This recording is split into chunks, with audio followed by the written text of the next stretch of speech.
decimos en nuestro idioma náhuatl que el regreso a su casa, el retorno a su hogar, sea muy agradable en nuestra venerada y amada Madre Tierra de la Náhuatl.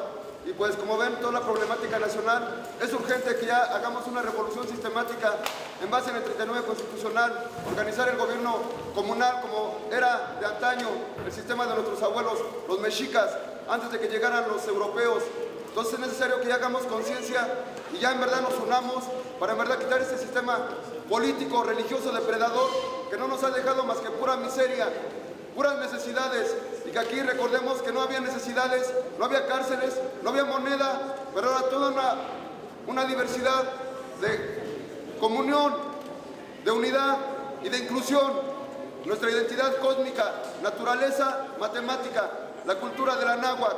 Bueno, pues este domingo 12 hacemos el ceremonial por la soberanía de los pueblos de la náhuatl, Tahuantinsuyo.